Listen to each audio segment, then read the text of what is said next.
नमस्कार प्रिय बंधुओं। आज के वीडियो के माध्यम से हम लोग चर्चा करेंगे सैन्य विज्ञान के बारे में, यानी मिलिट्री साइंस के बारे में।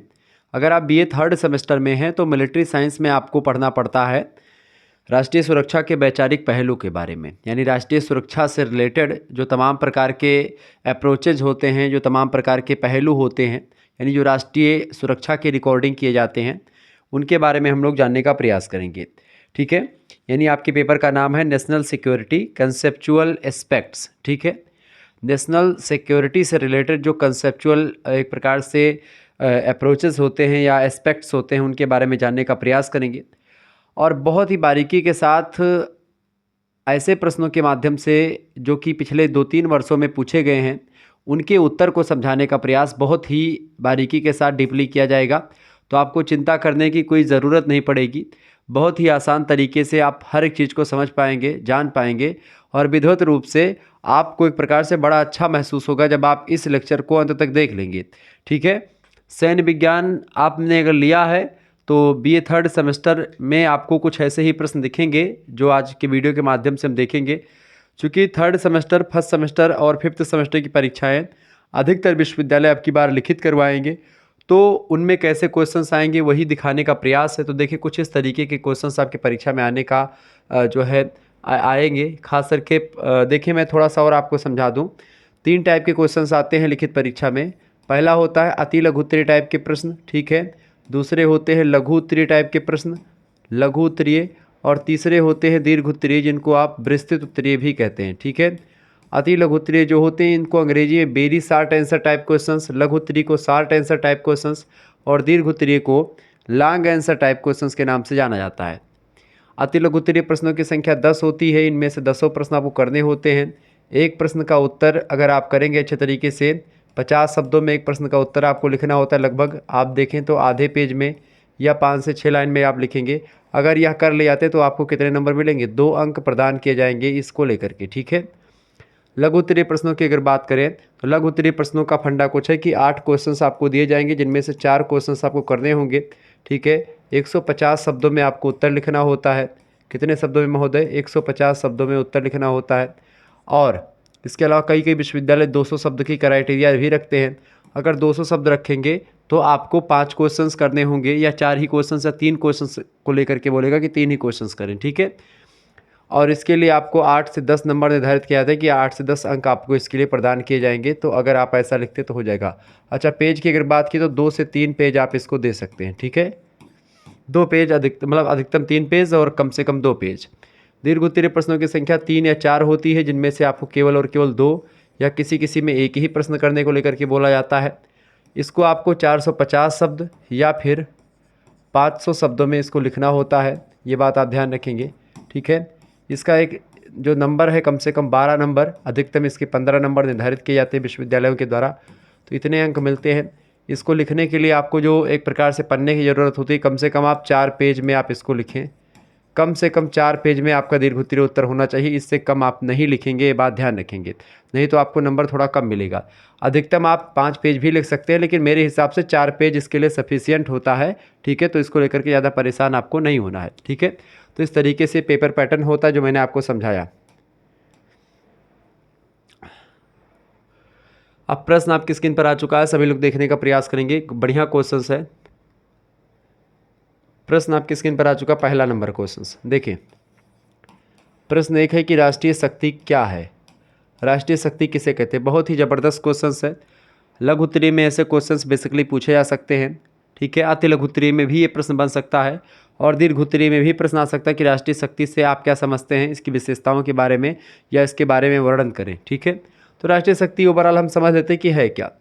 राष्ट्रीय शक्ति, नेशनल पावर जिसको आप बोलते हैं। राष्ट्रीय शक्ति जो होती है राष्ट्र की या किसी भी नेशन की या किसी भी देश की वह कैपेसिटी या वह क्षमता होती है। कैसी क्षमता? ऐसी क्षमता जिसके बल पर कोई राष्ट्र जो होता है अपना काम दूसरे राष्ट्र से करा लेता है।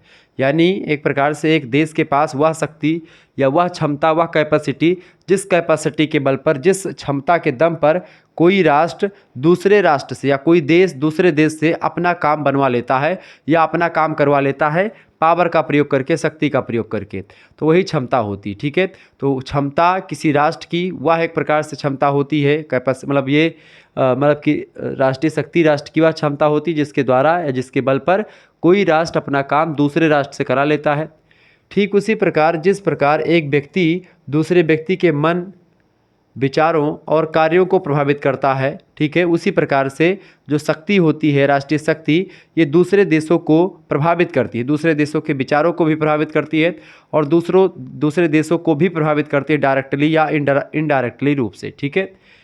सरदार के.एम. पाणिकक्कर बड़े ज़बरदस्त विद्वान रहे हैं। इन्होंने बड़े ज़बरदस्त शब्दों में कहा कि किसी देश की वैदेशिक नीति यानी कि फॉरेन पॉलिसी, किसी देश की कोई फॉरेन पॉलिसी है, उस फॉरेन पॉलिसी का जो मूल उद्देश्य होता है, ठीक है, जो मुख्य उद्देश्य होता है, मूल उद्देश्य होता है, वो उस देश की स्वतंत्रता की रक्षा करना होता है, ठीक है। यानी कि उस देश की जो स्वतंत्रता है वो एक प्रकार से अक्षुण्ण रहे, वो एक प्रकार से ठीक ठाक तरीके से चलती रहे। तो उस देश की स्वतंत्रता की रक्षा करना किसी भी देश की वैदेशिक नीति का मूल उद्देश्य होता है कि अपने देश की स्वतंत्रता की रक्षा की जाए और इसकी सफलता राष्ट्र की संगठित शक्ति पर डिपेंड होती है। अगर एक राष्ट्र या देश में संगठित शक्ति नहीं है, एक प्रकार से जो है यूनिटी से रिलेटेड पावर नहीं है या एक संगठित पावर नहीं है, तो एक प्रकार से आप मान करके चलो कि वह देश अपने आप को स्वतंत्रता की रक्षा मतलब अपने देश की स्वतंत्रता की रक्षा कर पाने में कहीं ना कहीं पे जो है असंभव उसको महसूस होगा या एक प्रकार से उसको ऐसा करने में थोड़ा सा दिक्कत का सामना जरूर करना पड़े।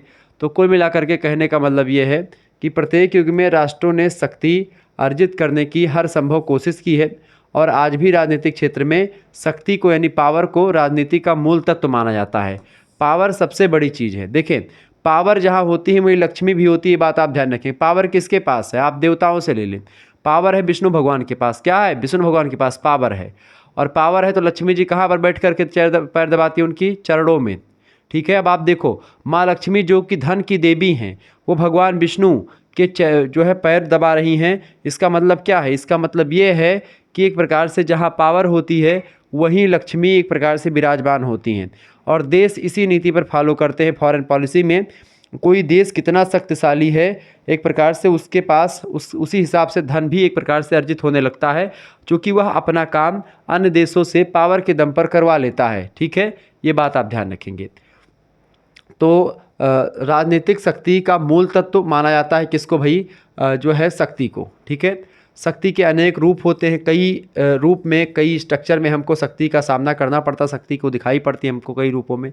एक होती सैनिक शक्ति। मान लेते किसी देश के पास खूब ज़्यादा सेना है तो उसकी शक्ति, उससे भी बहुत सारे लोग अपना काम करवा लेते हैं। इसके अलावा किसी के पास आर्थिक शक्ति यानी खूब रुपया पैसा कमा लिया इस देश ने, यानी बहुत पैसा है।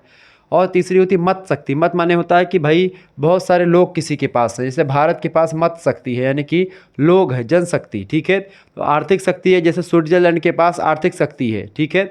सैनिक शक्ति आप देखते हैं चाइना के पास, अमेरिका के पास, इन सभी के पास है। तो इस तरीके से ये सब शक्तियाँ होती हैं आदि।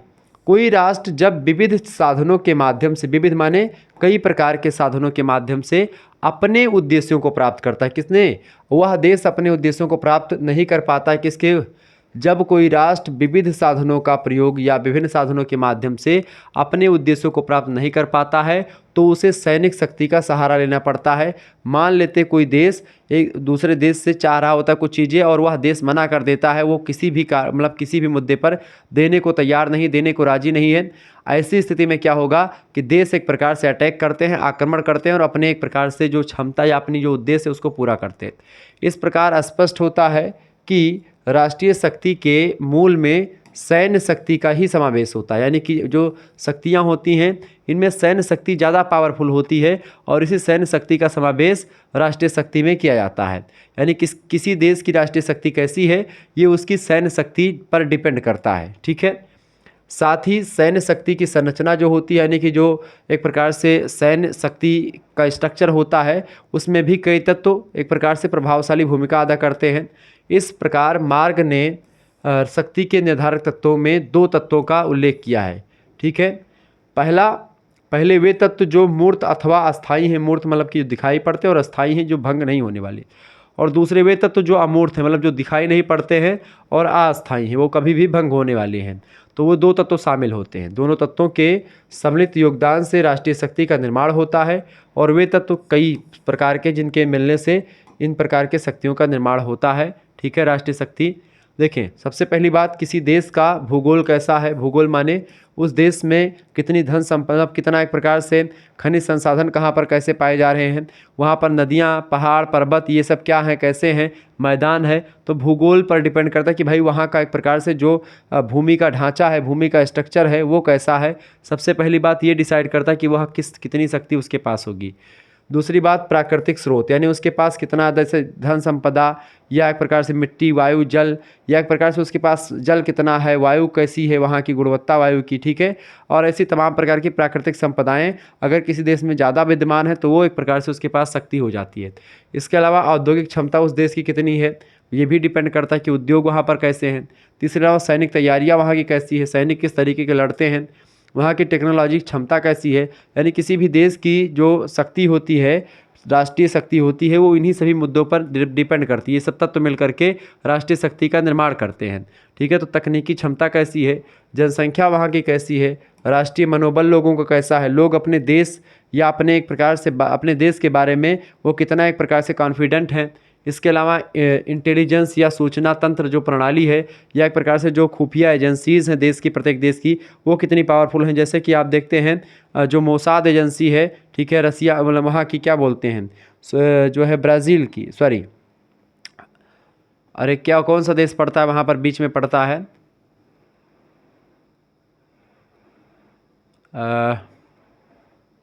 इज़राइल। इजराइल की संस्था मोसाद, ऐसे भारत की रॉ, ये सब एक प्रकार से खुफिया काम या ऐसी जानकारी इकट्ठा करती हैं जो दूसरे देश हमारे बारे में जो रणनीति बनाते हैं, उन रणनीति का पर्दाफाश करने के लिए होती हैं। कूटनीति का गुण, ठीक है, यानी कि एक प्रकार से जो कूटनीति होती है, किस देश को कैसे पराजित करना है, ये माइंड सेट एक प्रकार से किसके से। शकुनी एक कूटनीतिज्ञ था, सबसे बड़ा कूटनीतिज्ञ जो है। महाभारत में दो ही लोग कूटनीति का प्रयोग करने जानते थे, एक तो शकुनी और दूसरा जो है श्री कृष्ण भगवान।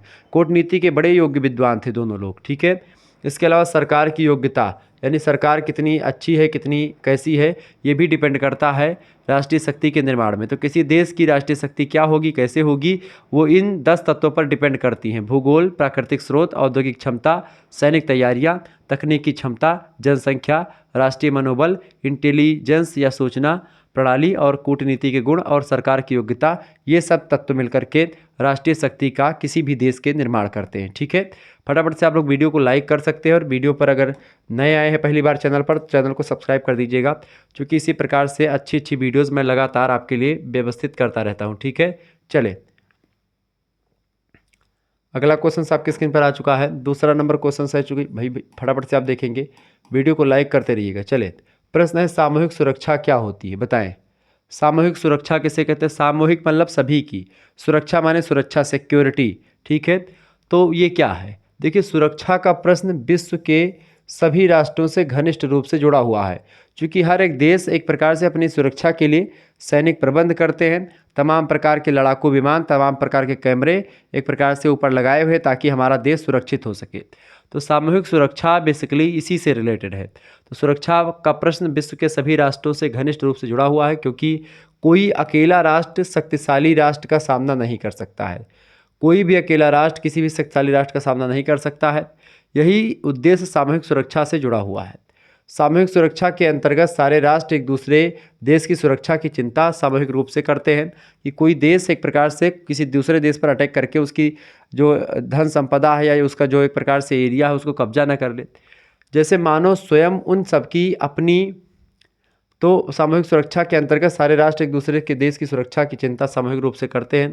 जैसे मानो स्वयं उन सबकी अपनी सुरक्षा का खतरा हो, यानी कि अगर एक देश, जैसे मान लेते हैं कुछ संगठन भी बनाए जाते हैं इसी को लेकर के सामूहिक। ठीक है, यदि कोई राष्ट्र किसी संबंधित की सुरक्षा को खतरा पैदा करता है, तो संकट में पड़े राष्ट्र की ओर से सभी राष्ट्र मिल करके सामूहिक कार्रवाई करेंगे।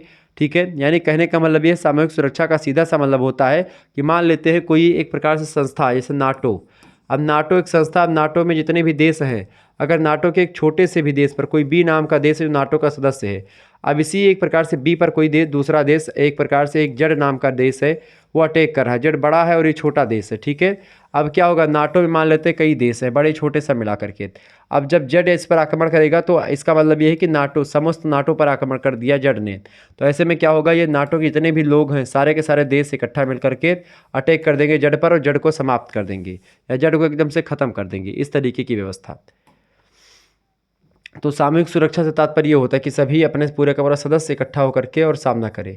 होमन नाम के एक विद्वान हैं, इन्होंने कहा कि सामूहिक सुरक्षा अंतर्राष्ट्रीय शांति बनाए रखने तथा क्रियान्वित करने के लिए सामान्य पारस्परिक सहयोगिक कार्य होता है। क्या?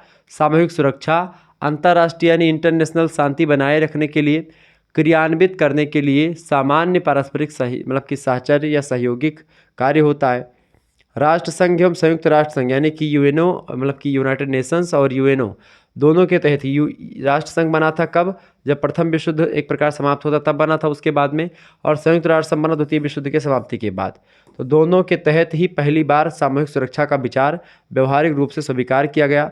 राष्ट्र संघ के अनुच्छेद 10 में पहली बार सभी राष्ट्रों ने मिलकर के क्या किया? सभी राष्ट्रों ने मिलकर के महोदय प्रतिज्ञा की थी कि सभी राष्ट्र जो होंगे, सभी राष्ट्र मिल करके क्षेत्रीय एकता तथा वर्तमान राजनीतिक स्वतंत्रता की बारे में कि स्वतंत्रता का सम्मान करेंगे और बाह्य आक्रमण के विरुद्ध सबका संरक्षण करेंगे। यानी कोई भी देश अगर आक्रमण करता है, ठीक है, तो उसका मुंहतोड़ जवाब देंगे।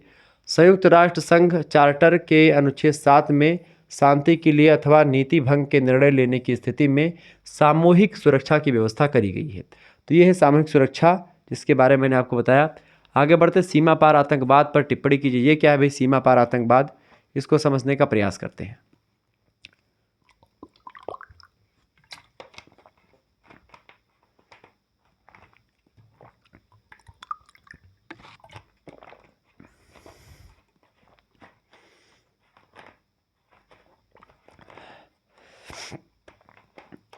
चले, सीमा पार आतंकवाद। सीमा माने क्या होता है? बॉर्डर, दो देशों के बीच की एरिया। तीसरा प्रश्न, सीमा पार आतंकवाद पर टिप्पणी करें। देखिए, भारत दक्षिण एशिया का सबसे महत्वपूर्ण देश है। दक्षिण पूर्व एशिया या दक्षिण एशिया की अगर बात करें तो सबसे बड़ा देश मान सकते हैं आप भारत को। तो इसके उत्तर में कौन सा, भारत के उत्तर में कौन सा देश है? नेपाल है, फिर उसके बगल में तिब्बत पड़ेगा, फिर चाइना पड़ेगा, फिर भूटान, और पूर्व में बांग्लादेश, फिर म्यांमार, पश्चिम में पाकिस्तान और उत्तर में अफगानिस्तान स्थित है। भारत की अगर मैं बात करूं तो ये अपना भारत है।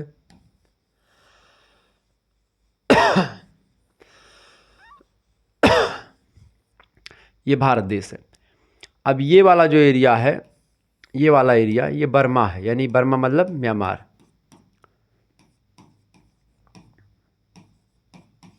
ये म्यांमार है। अच्छा, जब भी आपको उत्तर दक्षिण दिशा देखनी हो तो ये ऊपर वाला एरिया उत्तर होता है, नीचे का एरिया दक्षिण होता है, इधर एरिया पूर्व होता है, और इधर का एरिया पश्चिम होता है।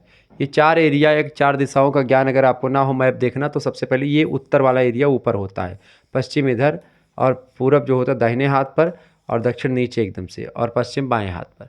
अब देखिए, बर्मा ये आपका किस में है भाई? बर्मा आपका पूरब में है। तो भारत के पूरब में क्या है? ये है। और ये वाला देश जो यहाँ पर आपका मिल रहा है, ये जो यहाँ पर देश बन रहा है, यहाँ पर बनेगा आपका बांग्लादेश, ठीक है, बांग्लादेश। ये बांग्लादेश, तो बांग्लादेश और बर्मा ये एक प्रकार से किधर हैं? आप देखें यहीं पर लिखा हो म्यांमार। म्यांमार और बांग्लादेश पूरब में है। इसके अलावा पाकिस्तान, पश्चिम में क्या है? पाकिस्तान तथा पश्चिम में कौन सा? अब पश्चिम देश से देखिए, ये पश्चिम वाला एरिया इधर है, यानी इधर कौन सा पड़ेगा? यहाँ से आप देखते हैं, यहाँ से पाकिस्तान की सीमा शुरू होती है और यहाँ तक आकर के मिलती है। ये होता है आपका पाकिस्तान, ठीक है। ये कौन सा देश है? पाकिस्तान है। अब पाकिस्तान की अगर बात की तो ये पाकिस्तान है। अच्छा, पाकिस्तान के ही पैरेलल आप देखते हैं, इधर चला करके आकर के यहाँ पर मिलता है कौन सा? उत्तर में अफ़गानिस्तान। तो ये एक प्रकार से अफ़गानिस्तान है। तो अफ़गानिस्तान है कि भाई अफ़गानिस्तान और उत्तर पश्चिम में अफ़गानिस्तान बेसिकली, ठीक है, ऐसा बताएगा। उत्तर पश्चिम में अफ़गानिस्तान है, क्योंकि उत्तर दिशा में पूरा नहीं है, पश्चिम और उत्तर इस दिशा में, पश्चिम उत्तर मतलब कि ये वाली दिशा में है, ठीक है। इसके अलावा उत्तर में आपका तिब्बत और चाइना। आप देखते हैं नेपाल। नेपाल कहाँ पर है? ये वाला देश जो है यही नेपाल है, नेपाल है। ठीक है, ये आपका भूटान है, नेपाल भूटान आपके उत्तर में है, नेपाल भूटान। और यहाँ पर अपना ये एक प्रकार से यहाँ पर तिब्बत देश है। ठीक है, तिब्बत अब तो चाइना के कब्जे में है, तिब्बत है। और ये पूरा का पूरा विशाल वाला एरिया जो है यहाँ तक पूरा विशाल एरिया ये चाइना का एरिया है। ठीक है, तो इस तरीके से ये देश है। और नीचे यहाँ पर आपका कौन सा देश है? यहाँ पर कौन सा देश है? श्रीलंका। कौन सा देश है भैया? श्रीलंका है। तो इस तरीके से श्रीलंका ये होगा। और यहाँ पर आप देखेंगे तो चाइना में यहाँ पर थोड़ा सा यहाँ पर लक्षद्वीप समूह है और इसके नीचे यहाँ पर मालदीव है। ठीक है, कौन सा देश है? ये छोटा सा देश है मालदीव। इस तरीके से। और बाद में आगे आएंगे तो इधर आपका सिंगापुर वगैरह यहाँ पर पड़ेगा। ठीक है, इंडोनेशिया, जावा, सुमात्रा, सिंगापुर उधर पड़ेगा। तो इस तरीके से आपने ये चीज़ें देखी। ठीक है, क्या भारत का एक प्रकार से पड़ोसी देश, जो मैंने आपको लिखा यहाँ पर समझा था वही चीज़ मैंने मैप में आपको बता दिया।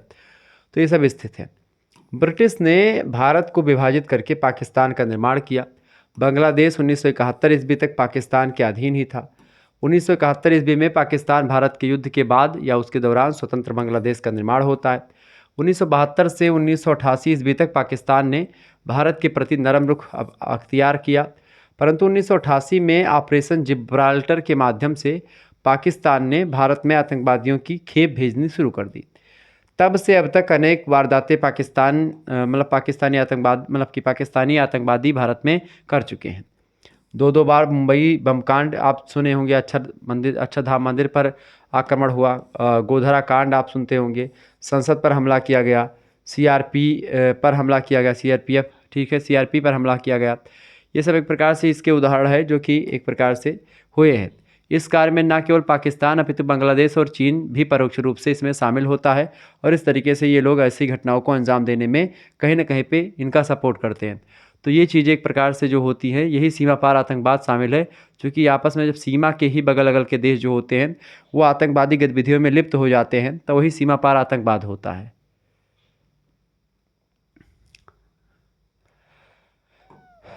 आगे देखते हैं। अगला क्वेश्चन से चौथा नंबर प्रश्न आ चुका है। प्रश्न है, भारत के द्वारा निर्मित मिसाइलों के नाम लिखें। देखिए, ये सब प्रश्न आपके दीर्घ उत्तरीय या लघु उत्तरीय टाइप में आपके पूछे जाएंगे, ये बात ध्यान रखेंगे। तो भारत में निर्मित या भारत के द्वारा निर्मित मिसाइलों के नाम, कई सारे मिसाइल भारत में बनाए गए हैं। भारत में मिसाइल कार्यक्रम की शुरुआत जो है 1982 ईस्वी में भारत की तत्कालीन प्रधानमंत्री थी श्रीमती इंदिरा गांधी जी, उनके प्रयास से शुरू किया गया था। इस कार्यक्रम के प्रथम अध्यक्ष थे डॉक्टर APJ अब्दुल कलाम जी। डॉक्टर APJ अब्दुल कलाम की अगर बात की है तो ये एक प्रकार से मिसाइल मैन ऑफ इंडिया के नाम से जाने जाते हैं, क्योंकि इन्होंने मिसाइल का खोज करी भारत में। ठीक है, मिसाइल बनाए इन्होंने। उनके परिश्रम के फलस्वरूप भारत ने मिसाइल की दुनिया में काफ़ी ऊंची उपलब्धि हासिल की है। भारत के मिसाइल कार्यक्रम में अब तक निम्न मिसाइलों का निर्माण हुआ है। कौन कौन सी मिसाइलें भारत में बनी हैं? देखिए, पहली मिसाइल है आकाश। आकाश एक मिसाइल है, आकाश इसका नाम है मिसाइल का।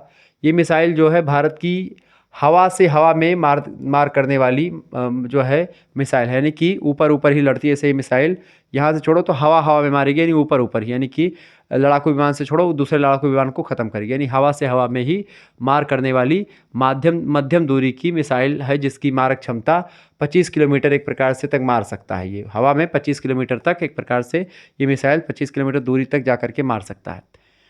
दूसरी मिसाइल है भैया त्रिशूल। त्रिशूल जो है ये मिसाइल की मारक क्षमता 500 मीटर से 9 किलोमीटर है, यानी कि कम से कम अगर आप चाहें तो आधा किलोमीटर तक मार सकते हैं, अधिक से अधिक ये 9 किलोमीटर तक एक मिसाइल जाती है। यह मिसाइल जो त्रिशूल मिसाइल है, त्रिशूल यानी कि इसीलिए इसको त्रिशूल नाम दिया गया, क्योंकि ये एक प्रकार से त्रिशूल 3 कामें होते हैं त्रिशूल में। ऐसे ही जल, थल और वायु, ये 3 सेनाएं होती हैं, तो तीनों के लिए उपयोगी है, इसीलिए इसका नाम त्रिशूल है। जल, थल, वायु तीनों सेनाओं के लिए उपयोगी है। यह पृथ्वी से हवा में मार करने वाली मिसाइल है। ठीक है, तो पृथ्वी से हवा में एक प्रकार से इसको मार सकते हैं। अब अगर जल में नाव पर बैठे तो भी यहाँ से मार सकते हैं, थल पर हैं तो भी मार सकते हैं, हवा में है तो भी वहाँ से नीचे मार सकते हैं। ठीक है, ये बात आप ध्यान रखेंगे। तीसरी आपकी मिसाइल है भारत की, वो है पृथ्वी।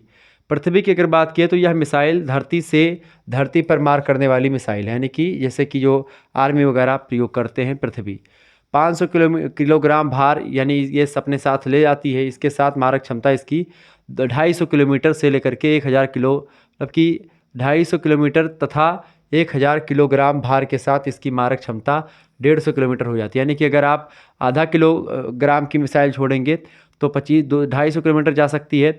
अगर आप 1000 किलोग्राम रखेंगे, ठीक है, 1000 किलोग्राम यानी लगभग आप देखते 50 मतलब आधा किलो कह रहा हूँ, आधा कुंटल, ठीक है, 50 किलोग्राम रहेगा, मतलब 500 किलोग्राम रहेगा, यानी आधा कुंटल बोल रहा हूँ, 500 किलोग्राम, ठीक है, यानी 5 कुंटल लगभग, ठीक है।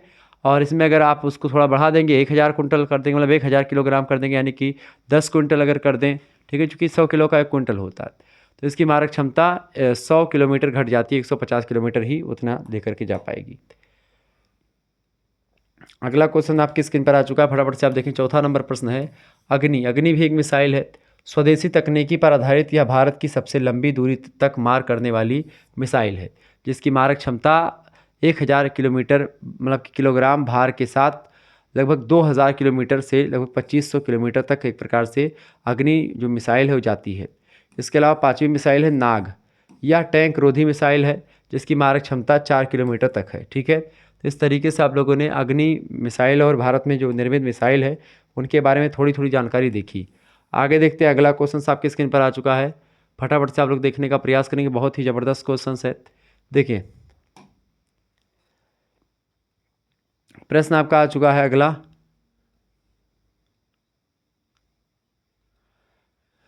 क्वेश्चन आ चुका है कि शक्ति संतुलन क्या है, शक्ति संतुलन किसे कहते हैं। देखिए, आज के बदलते हुए अंतर्राष्ट्रीय परिवेश में अंतर्राष्ट्रीय संबंधों में युद्धों की रोकथाम तथा युद्ध ना हो भविष्य में शांति और सुरक्षा बनी रहे मतलब पूरे भविष्य में, चूँकि 2 महायुद्ध हुए उसमें बहुत ज़्यादा जन धन हानि हुई और उसी महायुद्ध को रोकने के लिए संयुक्त राष्ट्र संघ बनाया गया और उसके द्वारा यही शांति मतलब शक्ति संतुलन पर ध्यान दिया गया।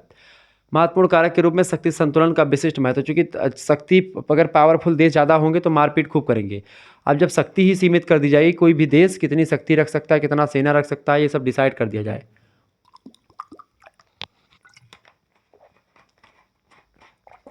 तब एक प्रकार से युद्ध बहुत कम मात्रा में देखने को मिलेंगे, ठीक है। शक्ति संतुलन शब्द का प्रयोग अंतर्राष्ट्रीय राजनीति में विद्वानों के द्वारा अलग अलग ढंग से हुआ है। कैस लरे का विचार है कि राष्ट्र परिवार के सदस्यों के बीच ऐसी उचित संभावना बनाए रखना जिससे उनमें से कोई भी इतना ताकतवर ना हो सके कि वह अपनी इच्छा दूसरों पर ला सके, यानी कि कोई देश इतना पावरफुल ना हो सके, इतनी ही शक्ति उनको दें कि कोई देश ज़बरदस्ती दूसरे देशों से अपना काम ना करवा पाए। ऐसी एक प्रकार संतुलन ही शक्ति संतुलन वास्तव में कहा जाएगा, कैसलरे महोदय ने कहा। स्लीचर महोदय कहते हैं कि शक्ति संतुलन को व्यक्तियों और समुदायों की अपेक्षित शक्ति की ओर संकेत मानते हैं। पार्कर और पाकिंस कहते हैं कि शक्ति संतुलन सिद्धांत को अंतर्राष्ट्रीय संबंधों का एक बुनियादी सिद्धांत के रूप में स्वीकार करते हैं। तो शक्ति संतुलन को स्थिर रखना मतलब कि बड़ा ही कठिन काम है। फिर भी हस्तक्षेप करके, शक्ति संतुलन में हस्तक्षेप करके, संधि करके, मुआवजा और बंटवारा, विभाजन तथा शासन शस्त्रीकरण और निशस्त्रीकरण के माध्यम से, शस्त्रीकरण का मतलब क्या होता है कि शस्त्रों पर रोक लगा करके, मतलब शस्त्रों निशस्त्रीकरण, मध्यवर्ती राज्य स्थापित करके शक्ति संतुलन को स्थापित किया जा सकता है। यानी कि शक्ति संतुलन को कम ज़्यादा कर सकते हैं लेकिन उसको ख़त्म बिल्कुल भी नहीं कर सकते। वर्तमान राजनीतिक परिवेश में परमाणु आयुधों एवं प्रक्षेपास्त्रों के विकास ने क्या कर दिया है, अंतर्राष्ट्रीय संबंधों में शक्ति के प्रयोग की अवधारणा को गुणात्मक रूप से परिवर्तित कर दिया है। लोग एक प्रकार से अपने मिसाइल बनाने में और ये बम बनाने में इतने ज़्यादा बिजी हो चुके हैं कि वो मानवता और नैतिकता को भूल चुके हैं। पुराने शक्ति संतुलन सिद्धांत को परिवर्तित कर दिया है, ठीक है, ये बात आप ध्यान रखेंगे। आगे बढ़ते और भी चीज़ों को जानने का प्रयास करते, एक बार सभी लोग शेयर कर दीजिएगा वीडियो को। प्रश्न अगला आपकी स्क्रीन पर आ चुका है, शक्ति संतुलन के उद्देश्य बताएं। देखिए, शक्ति संतुलन के 2 प्रमुख उद्देश्य हो सकते हैं। पहला उद्देश्य है शक्ति स्थापना में शक्ति संतुलन की नीति सहायक होती है। तो शक्ति संतुलन बहुत जरूरी नहीं, कोई देश कितना पावर कितने पास हो सकता है ये डिसाइड कर दिया जाए। इसके अलावा प्रभुता संपन्न राज्य जो है, यानी कि ऐसे राज्य जो एक प्रकार सॉवरेन है, जिन राष्ट्रों पर किसी दूसरे राष्ट्र का या किसी दूसरे देश का कोई अधिकार नहीं है। तो प्रभुता संपन्न राज्यों के अंतर्गत स्थिरता बनाए रखने में शक्ति संतुलन सहायता करता है, अर्थात यह राज्यों की स्वतंत्रता की गारंटी देता है। कौन? एक प्रकार से जो शक्ति संतुलन होता है ये, तो शक्ति संतुलन का ये उद्देश्य होता है। आगे देखेंगे, अगला क्वेश्चन आपकी स्क्रीन पर आ चुका है, फटाफट से आप लोग देखने का प्रयास करेंगे। वीडियो को लाइक और शेयर जरूर करते रहिएगा। सभी दोस्तों से निवेदन है कि आप इस लेक्चर को अधिक से अधिक छात्र छात्राओं तक के पास भेजें, ताकि एक प्रकार से वो इसको देख करके अपनी परीक्षा में अच्छे से अच्छा अंक प्राप्त कर पाएँ और चीज़ों को समझ पाएँ। ठीक है, चलें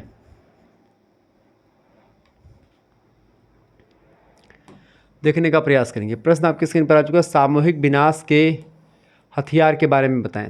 देखिए, सामूहिक विनाश का हथियार एक रेडियोलॉजिकल, परमाणु, जैविक, रासायनिक और कोई अन्य हथियार है जो महत्वपूर्ण नुकसान पहुंचा सकता है, कोई भी हो सकता है, और साथ ही कोई व्यक्तियों को मार भी सकता है, कई व्यक्तियों को, और बुनियादी ढांचे, जीवमंडल और प्राकृतिक संरचनाओं को बहुत नुकसान भी पहुंचा सकता है। तो सामूहिक विनाश के हथियार में खास करके परमाणु, रेडियोलॉजिकल चीज़ें और जैविक और रासायनिक हथियार जो हैं, इनसे बहुत ज़्यादा जनधन की हानि होगी, बहुत दिक्कत आएगी। ठीक है, ये बात आप ध्यान रखेंगे। आगे बढ़ते हैं और भी चीज़ों को जानने का प्रयास करते हैं। अगला पॉइंट ये है, अगला क्वेश्चन आपकी स्क्रीन पर आ चुका है, सभी लोग देखिएगा, बहुत ही ज़बरदस्त क्वेश्चन है। प्रश्न है कि सामूहिक विनाश के हथियार संयोजन या संशोधन विधेयक कब पारित किए गए। देखिए, लोकसभा ने सामूहिक विनाश के हथियार, खास करके वेपन्स ऑफ मॉस डिस्ट्रक्शंस तथा उसकी वितरण प्रणाली, डिलीवरी सिस्टम, गैर कानूनी गतिविधियों का निषेध संशोधन अधिनियम पारित किया था 2022 में। 2022 में इनको इस पर रोक लगा दी गई। यह विधेयक सामूहिक विनाश के हथियार और उनकी वितरण प्रणाली यानी गैर कानूनी गतिविधियों का निषेध करती है, रोकथाम करती है। अधिनियम 2005 में संशोधन के लिए पारित किया गया था। 2005 में इसका नियम आया था, इसमें चेंजमेंट किया गया 2022 में आकर के, ताकि एक प्रकार से लोग ऐसे हथियारों को ना बनाएं या ऐसे हथियारों पर रोक लगा दी जाए जो एक प्रकार से पूरे के पूरे सामूहिक विनाश कर सकते हैं, बहुत ज़्यादा जान माल का खतरा जिनसे हो सकता है। ठीक है, यहाँ पर एक चीज़ और ध्यान रखेंगे, अगर जैसे मान लेते हैं कि आपको आगे चल करके और भी आपके सब्जेक्ट है, हिंदी वगैरह या और भी सब्जेक्ट हैं, या इसकी पीडीएफ आपको प्राप्त करनी है, तो हर एक सब्जेक्ट की पीडीएफ के लिए एक ग्रुप बनाया गया है। उस ग्रुप में ज्वाइन होने के लिए 91 61 93 60 62 पर SMS करना है। ग्रुप में ज्वाइन होने के लिए आपको मात्र 100 रुपये पे करने होंगे। ग्रुप में आपको PDF नोट्स मिलेंगे, जैसे ये क्लास हो रही है इसकी PDF नोट्स मिल जाएगी, और भी आपकी क्लासेस होती रहेंगी, और जो भी क्लास होगी उनकी PDF नोट्स मिलेगी। लाइव क्लास होगी तो उसकी लिंक मिल जाएगी ग्रुप में, तो इसका बड़ा फ़ायदा होगा। और सबसे मज़ेदार बात यह है कि आपका जैसे मिलिट्री साइंस है, इसके अलावा 2 सब्जेक्ट और होंगे, और एक सब्जेक्ट आपका को करिकुलर का होगा, एक माइनर का भी होगा, यानी कुल मिलाकर के 5 सब्जेक्ट की तैयारी आपकी हो जाएगी उसी 100 रुपये में ही, यानी मात्र 100 रुपये में ही व्यवस्था करी गई है। जल्दी से जल्दी जितने ले लेंगे उतने ही आपका फ़ायदा होगा। तो बहुत जल्दी SMS करें 91 61 93 60 62 पर, मात्र 100 रुपये में आपको मिलेगा। वहाँ पर जैसे SMS करेंगे आपके पास एक स्कैनर सेंड किया जाएगा, उसी पर आपको मात्र 100 रुपये से सेंड कर देने हैं। उसके बाद में उसका स्क्रीनशॉट आपको सेंड कर देना, उसके बाद में आपको ऐड कर दिया जाएगा। ठीक है, आगे बढ़ते हैं।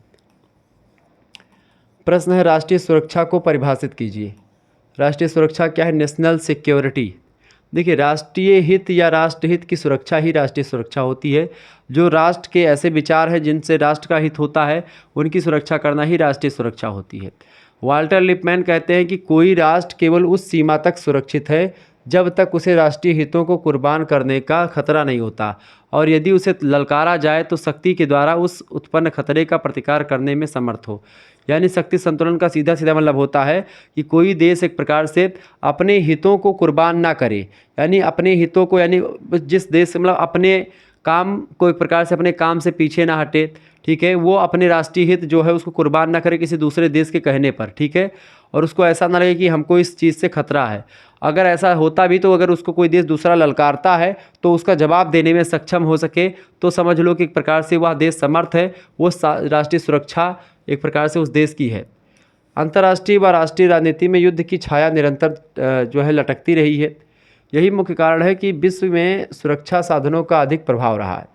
शांति की चीख पुकार के बावजूद शक्ति का प्रयोग को अंतर्राष्ट्रीय राजनीति से अभी तक दूर नहीं किया जा सका है, क्योंकि लगातार देश नए नए आयुध, नए नए शस्त्र अस्त्र का निर्माण कर रहे हैं।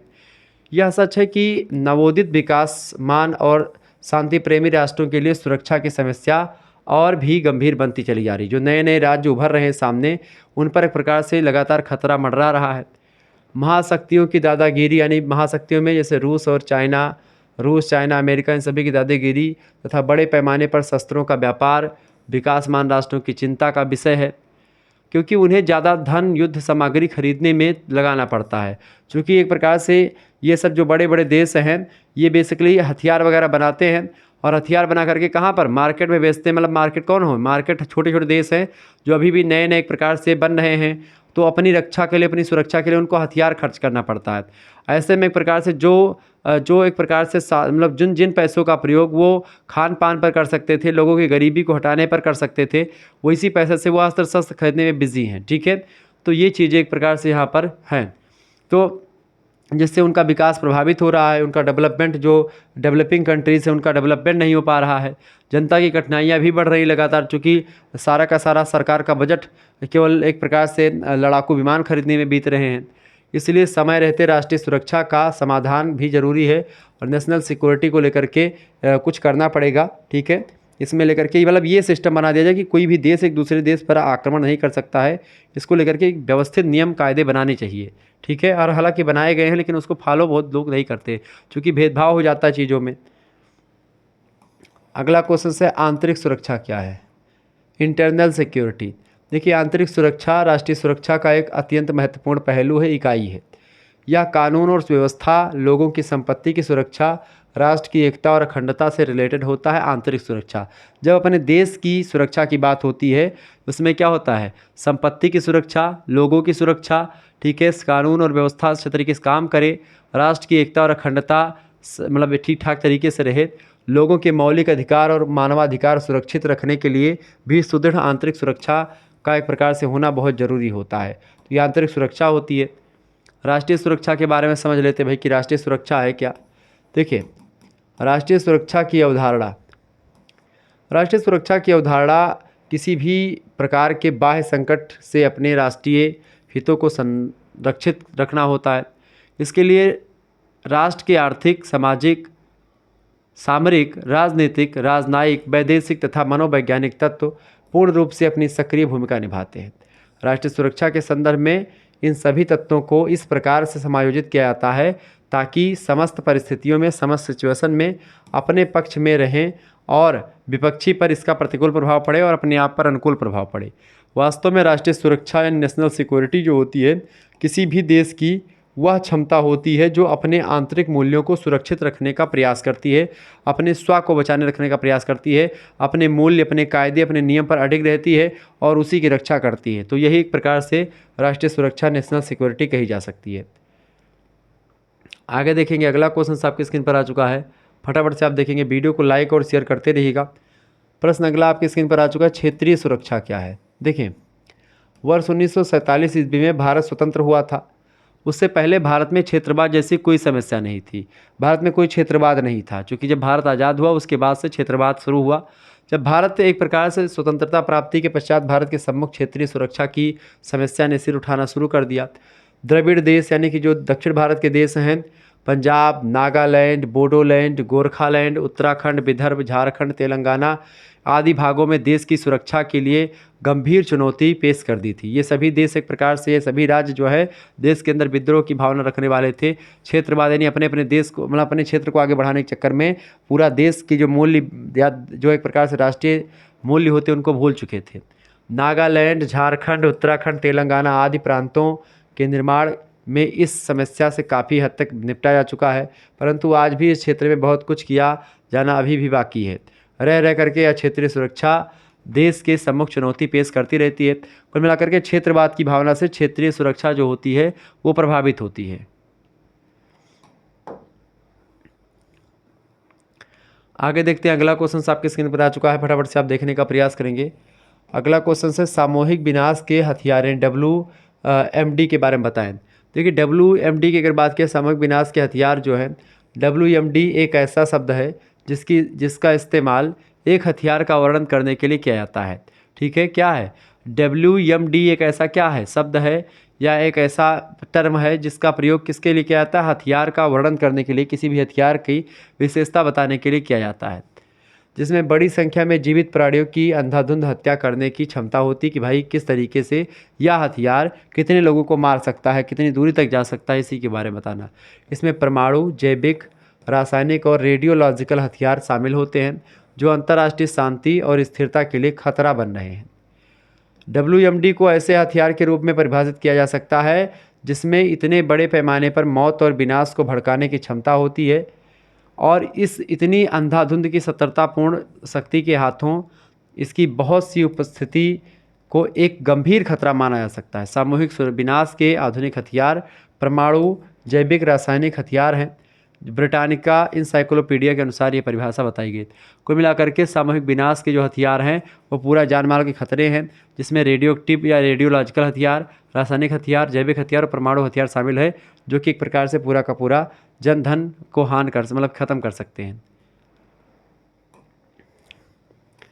अगला क्वेश्चन आ चुका है